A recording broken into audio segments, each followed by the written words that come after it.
Were the Dark Ages really that dark? The term Dark Ages, possibly the most egregious Eurocentrism in history, is often used to describe the period between 600 and 1450 CE in Europe. Emerging during the Renaissance, it conveyed the perceived lack of scientific and artistic progress, as well as the supposed prevalence of ignorance and barbarism following the fall of the Roman Empire. This period, which came between the Roman Empire and the beginning of the modern age, was sometimes called the Dark Ages because it was purportedly unenlightened, but was the age really so dark? If you like cities and great poetry, then the Dark Ages were indeed pretty dark in Europe. But if your two favorite things are not dying from wars and not dying from anything else, then the Dark Ages actually weren't that bad, at least until the plague came in the 14th century. Meanwhile, outside of Europe, the Dark Ages were truly an age of enlightenment. Medieval Europe had fewer cities and less cultural output than the Roman Empire. London and Paris were fetid fire traps with none of the planning or sewage management of ancient civilizations like Mohenjo-Daro in the Indus Valley. With fewer powerful governments, wars were smaller. People in medieval times lived slightly longer, with a life expectancy of 30 years compared to 28 during the Roman Empire.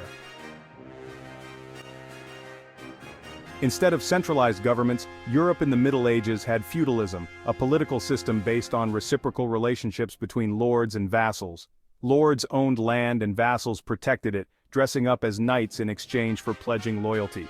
Below the knights were peasants who did the actual work on the land in exchange for protection from bandits and other threats. This system reinforced the status quo with little freedom and no social mobility.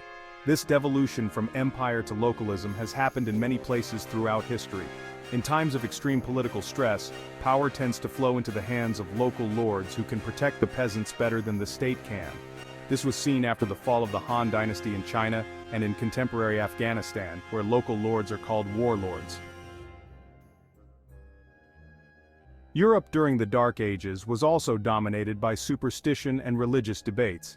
However, the Middle Ages saw theologians like Thomas Aquinas, a significant philosopher, and women like Hildegard of Bingen, who wrote important liturgical music and basically invented the genre of the morality play. Outside Europe, the so-called Dark Ages were a period of enlightenment, particularly in the Islamic world. The Islamic Golden Age saw the expansion of the Islamic Empire and significant cultural and scientific growth. The Umayyad and Abbasid dynasties played key roles in this era. The Abbasids moved the capital to Baghdad, fostering a golden age of Islamic learning. Baghdad became the world's center of scholarship with its House of Wisdom and immense library. Muslim scholars translated and preserved Greek, Buddhist, and Hindu works. They made significant advances in medicine, mathematics, and other sciences. Arabic replaced Greek as the language of commerce, religion, and culture. In Islamic Spain, the Great Mosque of Cordoba exemplified architectural achievements. Advances in engineering and agricultural science improved yields and quality of life.